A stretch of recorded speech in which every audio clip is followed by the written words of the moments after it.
Makin kesini gitu ya laporannya itu Pelita ini cukup bisa dibilang mengganggu ya, menggerus pasar yang selama ini dimainkan sama Citylink. Gak cuma Citylink, bahkan juga marketnya Garuda ikut tergerus gitu. Jadi Garuda itu salah satu lemak-lemaknya adalah banyak titipan. Nah, Titipannya si A, si B, anggota ini, anggota. Termasuk dalam penentuan rute juga yang kita dengar kan seperti itu ya. Tapi sebenarnya apa sih concern utama dari penyatuan ya perusahaan-perusahaan maskapai ini? Apakah masih sama dengan tujuan awal yang Erick Thohir sampaikan atau ada rencana lain?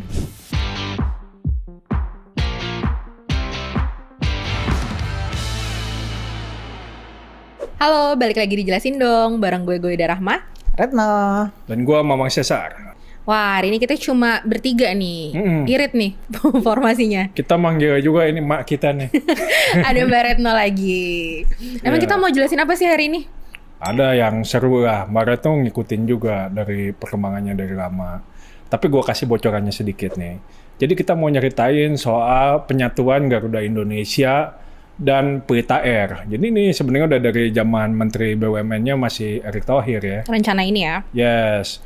Tapi rencana ini kemudian sekarang hidup kembali setelah ada rencana dari Danantara gitu ya untuk menyiapkan skema dan ya mengendorse inilah gitu ya untuk mengeluarkan rencana ini. Nah, kenapa itu mencuat lagi dan apa aja skemanya itu nanti kita bakal jelasin lengkap ya Sar di sini ya. Yes. Sebelum itu, Mbak Retno, ada apa aja nih di tempo.co? Ya, kita punya banyak konten ya. Di free konten tempo.co kita punya soal yang lagi ribut. Apa tuh? Menteri ribut tuh? Pertanian Amran Sulaiman Oh, dia mah rebut terus itu. bilang, kali ini dia bilang ada beras ilegal di Pelabuhan Sabang, di kawasan industri Sabang gitu ya. Ternyata gimana? Simak di tempo.co. Satu lagi ada soal kawasan industri juga, IMIP, yang punya bandara khusus. Nah, belakangan baru diketahui bahwa bandara itu ternyata tidak ada kehadiran negara, tidak ada otoritas bea cukai, imigrasi, bahkan Airnav nggak ada di sana. Dan itu baru diketahui belakangan. Padahal ini udah beroperasi bertahun-tahun ya, gitu. Wah, itu berarti selama ini nggak jelas ya ada barang apa aja yang masuk, siapa aja yang datang ke situ. Diduga seperti itu karena tidak ada data yang clear gitu. Lalu di harian kita punya soal kehadiran Thomas Jiwandono di rapat Dewan Gubernur BI. Wakil Menteri Keuangan Wakil ya. Menteri Keuangan, betul. Ini untuk pertama kalinya gitu ya dalam sejarah independensi BI gitu. Ada perwakilan pemerintah di rapat Dewan Gubernur yang biasanya itu rigid hanya Dewan Gubernur BI gitu. Eksklusif ya. Betul, tiba-tiba ada pemerintah. Nongkrong apa? doang apa gimana itu? Nah, simak di Harian Tempo. Nah, yang terakhir di mingguan kita punya soal bara tambang ulama. Ini soal ribut juga, ribut konsesi tambang batu bara yang dipegang oleh NU gitu. Jadi ada gesekan lah, ada Antar perebutan kubu gitu ya. di dalam NU gitu. Ini berkaitan sama yang Gus Yahya digoyang dari posisinya dia itu ya. Persis, tapi lengkapnya nanti simak di mingguan Tempo. Nah itu dia, lengkap ya. Jadi ada dari ekonomi, bisnis, sampai politik ada tuh. Yang mau baca soal beras ilegal di Sabang, yang mau baca soal bara tambang ulama, silakan klik link di deskripsi. Karena di situ lengkap banget tuh ceritanya. Nah, dan untuk mendukung jurnalisme berkualitas, kalian bisa berlangganan Tempo Plus. Nah, kita lanjutin Mang yang tadi. Gimana cerita awal konsolidasi dari Garuda dengan Pelita Air? Ini gimana awal ceritanya? Ya jadi isu ini sebenarnya udah mencuat sejak lama ya. Kita mungkin mendengarnya di 2022 dan 2023. Yang paling banyak kita dengerin mungkin di 2023 nih. Ya. Jadi pada saat itu Garuda itu baru menyelesaikan proses PKPU gitu ya, penyelesaian utang gitu ya. Nah, saat itu karena ya kondisi Garuda yang ya secara operasional itu banyak tekanan gitu ya, pesawatnya sudah banyak berkurang gitu ya. Akhirnya muncullah ide dari Menteri Erick Thohir, Menteri BUMN saat itu ya, untuk ya mengintegrasikan ya ini semua maskapai yang ada di bawah kuasa BUMN, yang mana itu ada Garuda Indonesia, Citylink, dan Pelita Air gitu ya, supaya dia itu operasinya lebih efisien gitu ya, jadi bisa memaksimalkan semua sumber daya yang ada di BUMN ini gitu ya. nantinya Garuda ini akan diminta untuk menggarap segmen premium. Kemudian Citylink bakal diminta untuk menggarap ya segmennya dia sekarang, yaitu low cost carrier ya, jadi penerbangan berbiaya murah gitu ya. Nah, di mana Pelita ini? Pelita ini akan berada di tengah-tengah antara dua maskapai ini. Pelita ini akan menggarap segmen premium ekonomi, itu kata Erick Thohir pada saat itu. Desainnya gitu ya. waktu itu seperti itu inginnya. Yes, inginnya seperti itu. Tapi isu ini sebenarnya timbul tenggelam nih, sampai akhirnya di awal 2025 sebenarnya Erick sempat ya meniup-niupkan kembali nih isu penggabungan maskapai-maskapai ini. Tapi sinyal paling kuat itu ya ketika gua cek di keterbukaan informasi di Bursa Efek Indonesia. Karena di situ sebenarnya kita bisa ngelihat ya sebenarnya emiten-emiten itu akan melakukan aksi korporasi seperti apa. Dan itu Garuda mengumumkan salah satunya akan ada nih aksi korporasi ini gitu. Ini semakin kuat ketika di rapat dengan pendapat antara Pertamina dengan Komisi 6 di DPR. Baru-baru ini tuh ya? Baru-baru ini banget gitu, yang bilang bahwa mereka akan melepas Pelita Air dari salah satu bisnis di bawah holding Pertamina ini gitu ya, karena mereka mau fokus ke core bisnisnya mereka aja gitu. Jadi bukan cuman Pelita Air sih sebenarnya dilepas, tapi dalam konteks ini menambah sinyal gitu ya bahwa kalau ini dilepas terus dia kemana gitu kan. Dan ini akhirnya Danantara juga dalam beberapa kesempatan menyatakan ada rencana itu gitu ya. Nah, ini kan tadi seperti yang lo sampein, makin kesini makin ngebet nih, terutama setelah di bawah Danantara gitu ya, si konsolidasi BUMN ini. Nah, ini tepatnya juga setelah Danantara menyelesaikan penyuntikan dana ke Garuda ya, sebesar 23,6 triliun. Ini kan udah beres nih. Yes. Nah, isu ini juga kemudian makin digulirkan lagi nih. Ini ada hubungannya berarti, Mang?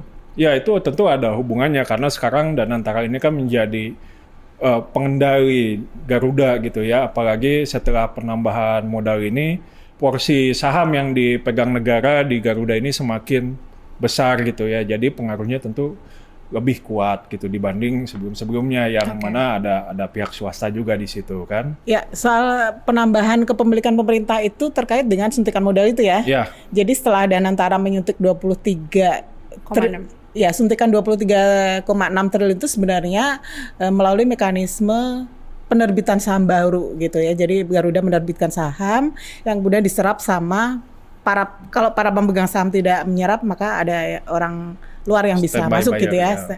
Si Danantara masuk menyerap saham tersebut, sehingga pemilik saham lama yang tidak mengambil opsi itu akan terdilusi, termasuk pemegang saham swasta ya yang turut terdilusi gitu. Ya.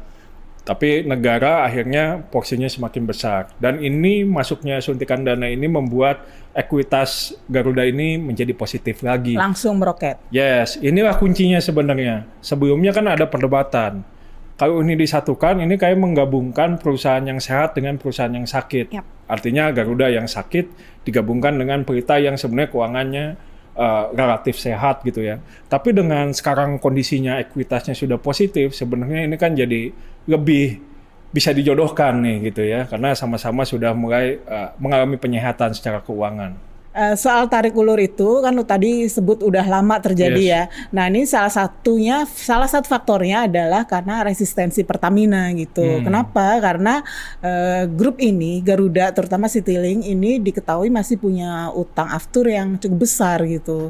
Nilainya sekitar 3,7 triliun ya Goy ya. Oke. Gitu. Ini jadi concern buat Pertamina supaya ini diselesaikan lebih dulu, baru kita ngobrol yang lebih lanjut gitu, yang lainnya. Utang dulu nih, nah, baru begitu. lu ngomong perjodohan nih. Ya, makanya setelah ada suntikan dana masuk, lalu salah satu tujuannya adalah untuk membayar aftur, ini makanya terselesaikan gitu Mbak? Langsung dibayar. Oh, oke. Nah, itu sekitar 16% dari total suntikan dana tadi ya, 23T itu ya. Oke. Itu jadi dibayar. Ini sebenarnya utang aftur ini adalah bagian dari penyelesaian restrukturisasi utang ya. Restrukturisasi utang grup Garuda ini untuk menyelesaikan bagaimana mekanismenya, dan ini sekarang udah jatuh tempo gitu. Jadi mau nggak mau ya harus bayar gitu, dan setelah ada suntikan duit dari Danantara diberesin lah. Dibayar gitu. lunas gitu ya?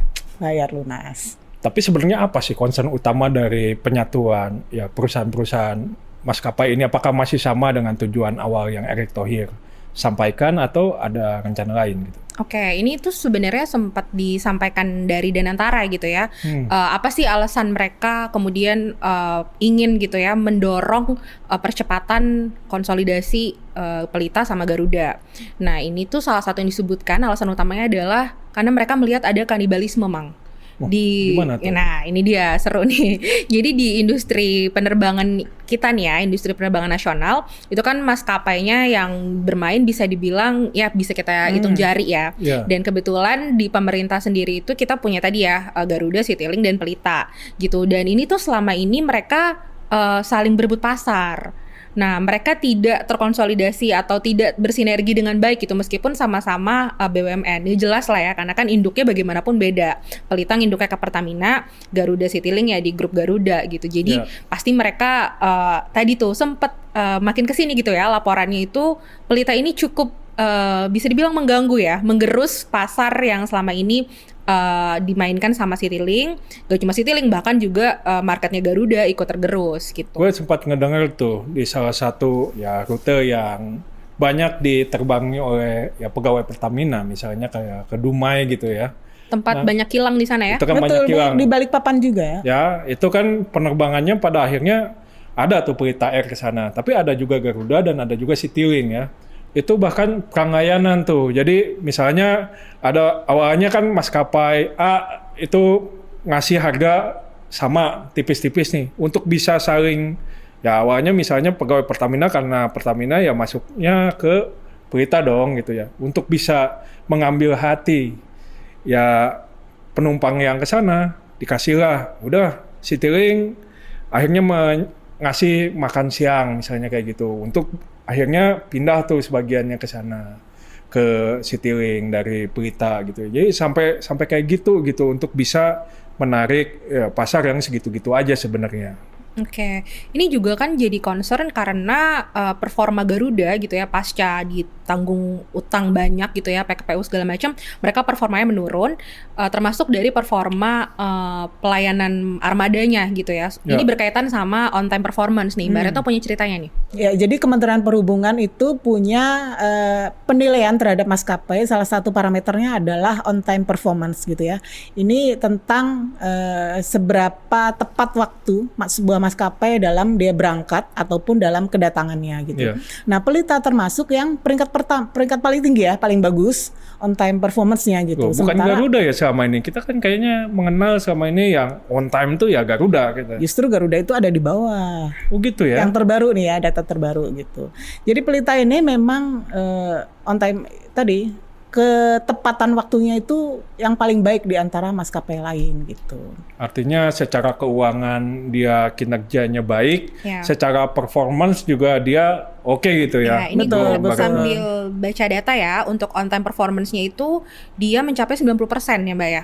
Nah, sementara Garuda itu sekitar 74,3%. Ini data 2024 ya. Citylink? Dan Citylink masih lebih tinggi dari Garuda di 81,2%. Sementara standar internasional sendiri kalau kita nanya-nanya sama pengamat itu di sekitar 85% gitu. Berarti sebenarnya Pelita tuh sebenarnya above that ya, di atas. Di atas. Ini terkonfirmasi teman-teman gue penggemar ya, konsumen setianya Pelita itu memang salah satu yang membuat mereka setia pada Pelita itu bukan hanya dari aspek harga gitu, tapi dari on time performance ini, dari ketepatan waktu mereka untuk berangkat maupun kedatangan gitu. Nah, ini kan gue dengar ini masih sekarang kajian dan penjajakan gitu ya. Tapi gue dengar skema untuk penyatuan dua perusahaan itu kan sebenarnya ada berbagai cara ya. Apakah dia merger atau peleburan atau akuisisi gitu ya. Artinya satu perusahaan mengambil alih perusahaan yang lain. Nah, ini mana yang dipilih dalam penyatuan Garuda dan Pelita ini? Ya, Mang. Jadi dari info yang kita dapat nih, skema yang sudah mungkin ditimbang-timbang menguat gitu ya, dan sedang dijajaki ini lebih mengerucut ke akuisisi. Nah, jadi skemanya Pertamina tadi ya bakal melepas Pelita, dan kemudian grup Garuda ini akan menangkap gitu ya dengan akuisisi oleh Citylink. Jadi ya Pelita diakuisisi oleh Citylink. Oh, bukan oleh Garudanya. Bukan. Ya? Nah, ini salah satu pertimbangannya kenapa? Karena mereka sebenarnya bermain di segmen yang sama, head to head-nya gitu saling beririsan kan di low cost carrier tadi gitu. Nah, ini sekarang prosesnya juga sudah dilakukan pengkajian dari masing-masingnya, dari Pertamina maupun dari Garuda, dan bolanya sekarang tuh sebenarnya ada di Danantara, Mang, gitu. Jadi mereka sekarang lagi tahap assessment nih, penilaian gitu mengenai skema ini gitu. Nah, jadi Danantara ini lagi merumuskan ya nanti detail skema dan prosesnya akan seperti apa. Cuma memang targetnya ini bisa segera dieksekusi gitu, setidak-tidaknya di 2026. Jadi 2026 sudah harus bentukan baru nih. Iya, sudah terakuisisi gitu ya. Konsolidasi. Betul. 2026 tinggal 2 bulan lagi. Kan masih ada Desember 2026. Jadi 2026-nya juga masih belum jelas ya, apakah di paruh belum. pertama atau paruh kedua. Belum. Ya, ini sama sebenarnya sama hasil obrolan gua dengan beberapa analis lah ya, pengamat ekonomi, pengamat penerbangan gitu. Jadi gua sempat nanya, sebenarnya mana yang lebih enak gitu ya, atau yang lebih mudah, apakah melakukan merger atau akuisisi gitu. Nah, banyak yang menyebutkan bahwa akuisisi ini jauh lebih mudah dilakukan dan lebih cepat dilakukan gitu ya, karena memang ini hanya pengambil alihan saham aja gitu. Jadi memindahkan satu perusahaan dari kepemilikan A ke kepemilikan B gitu ya.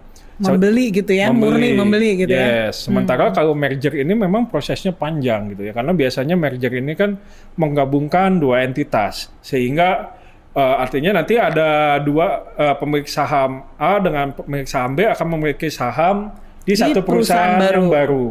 Sementara Pertamina sendiri kan punya concern untuk melepas bisnis-bisnis yang bukan bisnis inti. Nah, kalau misalnya pakai skema merger, tentu ini Pertamina masih tetap punya saham di masih perusahaan. keseret-seret ya. Yes. Oke. Jadi ini cocok kalau misalnya Pertamina mengatakan pengen melepaskan bisnis ini, sehingga skema akuisisi lebih cocok sebenarnya. Nah, di sisi lain, kalau misalnya nanti ini merger, artinya kan ada entitas baru. Nah, ini kan tentu branding baru lagi, apakah misalnya namanya Citylink Pelita atau apa gitu ya, yang menggabungkan dua entitas ini. Sementara kalau akuisisi, dua entitas ini masih bisa berdiri sejajar gitu ya. Citylink ada, Pelita juga ada, tinggal strateginya nanti Garuda akan mengarahkan ke mana gitu ya, Citylink kemana segmennya, Pelita ke mana segmennya, sehingga ini dinilai lebih taktis, lebih pas gitu ya dibandingkan merger. Nah, terakhir juga ada concern di kepegawaian. Kalau merger ini biasanya arahnya adalah akan ada perampingan, Efisiensi gitu ya. efisiensi, karena kan entitasnya sekarang cuma satu, dari dua jadi satu, artinya ada pegawai-pegawai yang harus dikurangi supaya bisnis ini lebih efisien gitu ya. Nah, tapi dengan sekarang ini hanya memindahkan kepemilikan, artinya dua perusahaan ini masih ada gitu ya. Nah, kepegawaian juga jauh lebih mudah karena masing-masing bisa tetap berjalan di bisnisnya masing-masing. Jadi bendera masing-masing masih ada gitu Masih ya. ada. Masih ada Jadi- Pelita, masih ada Citylink gitu. Yes, karena segmennya juga nanti pasti akan diatur dong gitu, nggak akan mereka bertabrakan di satu segmen yang sama. Jadi nggak akan ada kanibalisme lagi. Betul. Harapannya begitu. Nah, tapi ini nggak serta-merta kemudian meredakan perdebatan di publik ya, karena memang masih ada gitu yang khawatir kalau proses konsolidasi ini justru masih bisa menyeret Pelita yang tadi ya kita sempat bahas, kalau sebenarnya kinerjanya bagus gitu ya, hijau, malah nanti ke bawah ikut terpuruk gitu, seperti yang sedang dialami Garuda. Karena kan secara konsolidasi mereka ada di dalam satu grup sehingga harus memikul beban keuangan yang sama gitu. Ini gue ada info ya, berdasarkan laporan keuangan 2024, untuk Pelita itu masih mencatatkan laba ya, dia sekitar 5,9 juta US dollar atau sekitar 98 miliar rupiah. Di sisi lain, Garuda ini untuk periode yang sama ini mencatatkan rugi bersih 69,78 juta US dollar atau sekitar 1,16 triliun. Dan ruginya ini tuh terus membengkak ya dari tahun ke tahun, dan terutama disumbang oleh tekanan di core bisnis inti, bisnis penerbangan gitu ya. Gua ngeliat performa dari kinerja keuangannya Garuda Group itu memang kalau misalnya anak-anak perusahaan yang lain, misalnya GMF ya, jadi maintenance pesawat itu positif gitu ya. Jadi ada menyumbang positif. Cuman kalau di segmen yang penerbangannya sendiri justru ya masih jeblok terus gitu ya. Karena memang apalagi sekarang Citylink itu banyak pesawat yang grounded kan, Betul. sehingga kinerjanya pun jadi terganggu gitu. Makanya kemarin ada suntikan dana itu salah satunya ya untuk Maintenance emang. maintenance gitu, untuk maintenance di Citylink dan di Garuda untuk bisa menyehatkan armada-armada yang memang udah saatnya diperbaiki gitu. Ya, soal kinerja itu ya, setelah dapat suntikan dari Danantara tadi, sebenarnya awalnya kan mereka pengennya ekspansi, dapat duit nih, ekspansi gitu kan, beli pesawat baru, apalagi kemarin di Garuda kan dalam perbincangan kita pembahasan dengan tarif Trump, itu kan Garuda semacam diikat gitu ya, harus beli berapa ratus unit tuh pesawat dari US gitu kan, Boeing gitu. Nah, tapi kemudian ada perubahan bisnis plan gitu untuk tidak membeli pesawat baru, tapi lebih mengoptimalkan pesawat yang ada itu bagaimana memperbaiki maintenance seperti yang lu bilang tadi gitu, bagaimana pesawat-pesawat yang ada itu di maintenance dengan baik gitu ya sehingga bisa dioperasikan secara optimal. Ini akan jauh lebih efisien gitu ketimbang ekspansi untuk membeli armada-armada baru yang ini akan justru jadi beban keuangan sendiri gitu. Ya. Itu memang kan strateginya di route yang sebelumnya tuh. Jadi sebelum ada pergantian di route menjadi Pak Glenny Khairupan gitu ya. Sebelumnya kan ada Wamildan. Nah, Wamildan ini memang ketika dia menjabat sebagai di route dia mengembar-gemburkan rencana ekspansi itu kan. Dan pada saat itu kalau teman-teman ingat kita pernah bahas nih dijelasin dong juga soal Garuda kan, bahwa banyak yang mempertanyakan strategi ekspansi ini karena tentu biaya leasingnya juga tinggi gitu ya, terus juga ekspansi mau nambah kemana nih gitu ya, kajiannya seperti apa, belum ada kajian yang matang udah mau ekspansi. Nah akhirnya sekarang diputuskan untuk ada perubahan gitu ya, arah bisnis yang awalnya mau melakukan ekspansi tadi menjadi memanfaatkan atau mengoptimalkan aset-aset yang sekarang sudah dikuasai. Tapi kalau gue baca di keterbukaan informasi, salah satu penyebabnya adalah karena suntikannya memang tidak sebesar yang direncanakan tuh. Emang berapa sih yang dipengenin Garuda? Ya, jadi di rencana awal itu kalau kita baca itu kan asalnya mau disuntikan 1,8 miliar US dollar gitu ya, atau setara 30 hampir 30 triliun. Ya, hampir 30 triliun. Nah, itu akhirnya yang direalisasikan karena hanya sekitar 23,6 triliun atau 1,4 miliar US dollar gitu ya. Nah, karena itu berdasarkan dokumen yang gua baca itu akhirnya ada skala prioritas lah yang belum mendesak itu ditunda dulu gitu. Dan yang termasuk kurang mendesak adalah ya ekspansi armada ini sebenarnya. Karena memang yang mendesak sekarang adalah ya reaktivasi armada yang sebenarnya sudah dimiliki dulu gitu. Nah, dari proses konsolidasi ini sebenarnya apakah bisa langsung membuat Garuda jadi untung gitu?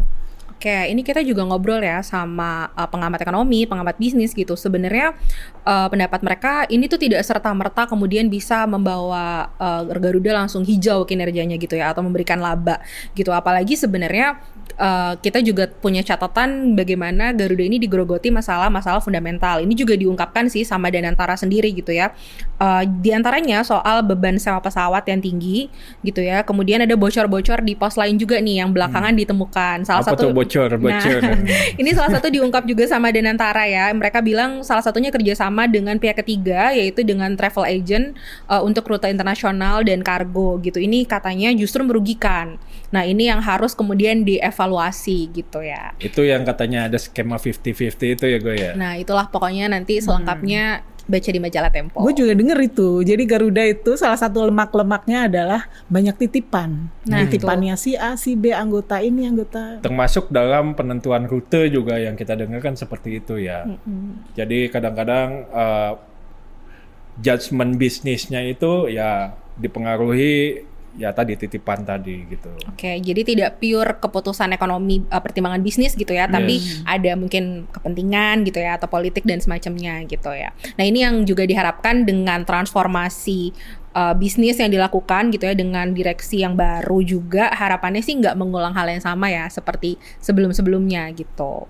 Nah, itu sebenarnya kuncinya ya. Jadi bukan hanya lu dikasih suntikan dana 23,6 triliun terus bisa langsung jadi perusahaan yang sehat gitu, terus langsung mengakuisisi seolah-olah bisa langsung sehat gitu ya, bisa langsung ya bugar lagi gitu, karena sebenarnya masih banyak masalah-masalah tata PR-nya kelolanya gitu ya, itu yang seharusnya dibenahi juga gitu, dan itu pasti bakal dibahas di tulisan lu kan, Go. Betul. Nah, jangan lupa juga Garuda ini juga punya dosa-dosa di masa lalu nih. Barat udah punya catatan dosa-dosanya. Ya, Banyak. sejak lu Terkenal banget.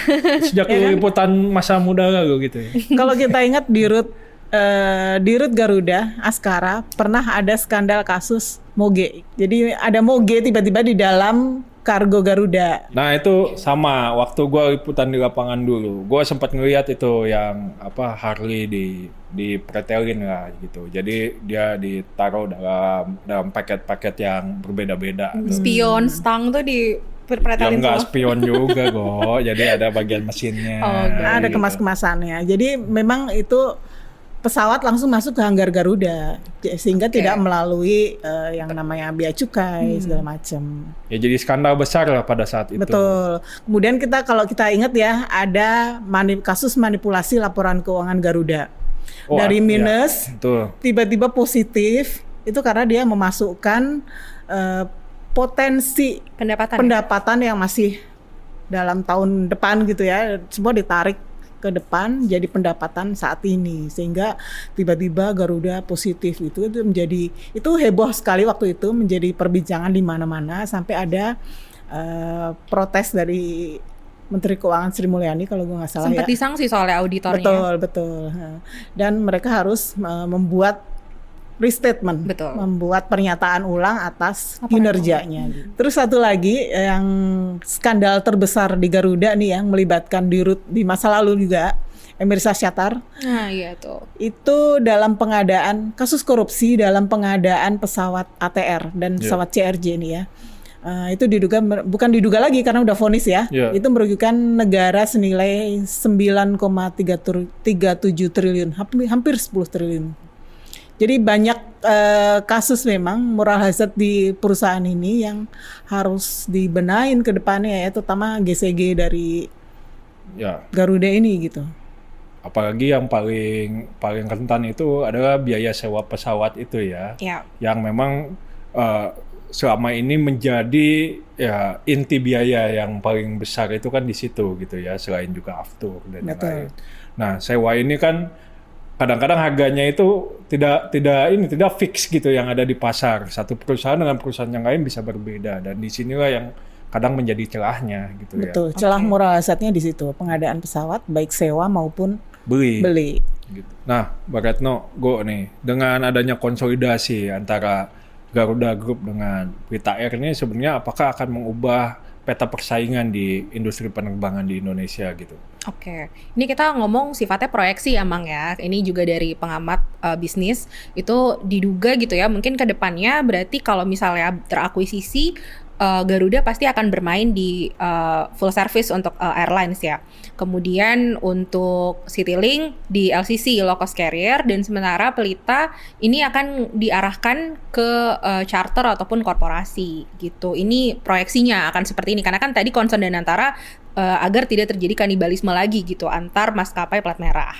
Kalau gitu berarti kembali lagi ke pola yang lama gitu, karena dulu Pelita itu memang layanannya hanya charter dan memang melayani korporasi gitulah. Yang makanya mereka banyak terbang di daerah-daerah migas kan, yang banyak eksplorasi untuk kegiatan migas.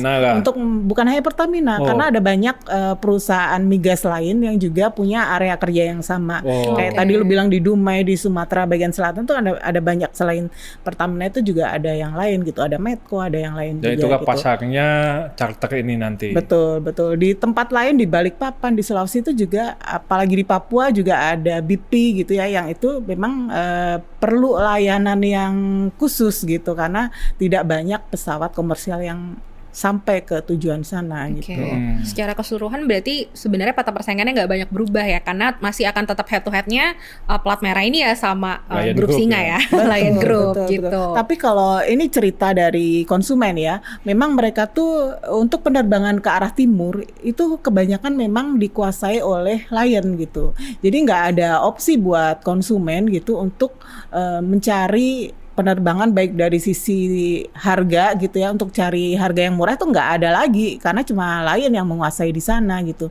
Sehingga dari sisi ketepatan waktu berangkat maupun kedatangan itu ya benar-benar bergantung pada Lion gitu. Ya wallahu alam ya Lion aja. Nah itu dia. Sementara ketika kalau ini ada kompetisi maka akan ada persaingan yang menguntungkan konsumen tentu saja ya, dari sisi harga, dari sisi ketepatan waktu gitu. Ya apalagi kalau soal harga ini selalu jadi sensitif sekali bagi konsumen Indonesia kan gitu. Bahkan kalau orang mau mudik itu ada trik, harus ke luar negeri dulu baru balik lagi ke Indonesia untuk mendapatkan harga yang lebih murah gitu ya. Betul. Sementara untuk rute-rute barat, rute-rute yang memang gemuk ya bisa dikatakan begitu, itu terjadi tadi persaingan yang ketat antara Citylink atau Garuda gitu ya dengan Pelita gitu, sejak Pelita masuk ke layanan komersial gitu. Oke, berarti harapannya harusnya dengan kekuatan yang disatukan ini mereka bisa lebih lincah untuk masuk ke rute-rute tadi ya, timur segala macam itu gitu Mbak. Harusnya lebih efisien dengan berkonsolidasi ya. Oke. Gitu. Dan harapannya tentu nanti Garuda Group ini udah bukan lagi perusahaan yang ya sakit-sakitan kayak sekarang gitu ya, karena kan semuanya udah punya ya head to head sendiri, pasar sendiri, jadi nggak saling mangsa gitu ya dengan BUMN yang lain gitu. Nah soal konsolidasi Garuda dan Pelita, sikap Tempo gimana Mbak? Ya sikap Tempo yang pertama melihat konsolidasi ini bukan obat buat Garuda gitu ya, bahwa penyakit Garuda itu adalah utang yang bejibun, itu yang harus diberesin dulu gitu. Jadi bagaimana Garuda dibantu oleh Danantara merestrukturisasi utang ini. Itu yang kankernya, cancer utamanya di situ harus diberesin dulu gitu. Nah, yang kedua adalah bahwa perusahaan penerbangan nasional itu tidak harus di bail out. Kita ada opsi untuk tidak membail out. Ini Garuda kan sudah bertahun-tahun dan bolak-balik disuntik dana segar pemerintah gitu, dan nggak beres-beres juga penyakitnya gitu ya. Jadi kembali lagi, perusahaan penerbangan nasional itu bukan mandatori, tidak diwajibkan. Ketika misalnya pemerintah memutuskan untuk tidak menyelamatkan Garuda, nggak ada yang dilanggar sebenarnya. Tapi dan ada banyak contoh di negara lain yang tidak punya national flag carrier dan juga tidak ada masalah gitu. Yang penting masyarakatnya masih bisa terbang, terlayani dengan harga yang terjangkau. It's okay gitu. Dan yang ketiga adalah bahwa konsolidasi ini memang menimbulkan efisien buat korporasi gitu, karena yang sebelumnya kompetitor disederhanakan menjadi ketika tidak ditarik ke dalam holding maka semuanya bisa diatur, tidak lagi berkompetisi. Ini yang tidak fair buat konsumen. Memang konsumen akan seperti apa dampaknya? Iya, yang dulu konsumen bisa punya banyak pilihan, bisa terbang dengan Citylink, bisa terbang dengan Pelita, dengan Lion, dengan AirAsia misalnya, itu menjadi beda. Tidak ada lagi pilihan sebanyak itu karena opsinya berkurang ya. Betul, opsinya berkurang ketika Pelita nanti dikonsolidasi ke dalam Garuda Group gitu ya, akan ada bisnis plan yang berbeda sehingga bisa jadi yang disebut Goida tadi bahwa Pelita akan melayani bisnis yang lain gitu ya, misalnya layanan charter, layanan korporasi gitu, sehingga konsumen nggak bisa lagi memilih Pelita karena dia bisa jadi tidak lagi melayani penerbangan penumpang yang reguler gitu. Oke, cukup ya soal Garuda dan Pelita ini. Saksikan terus Jelasin Dong di YouTube Tempo.co dan Spotify. Sampai jumpa.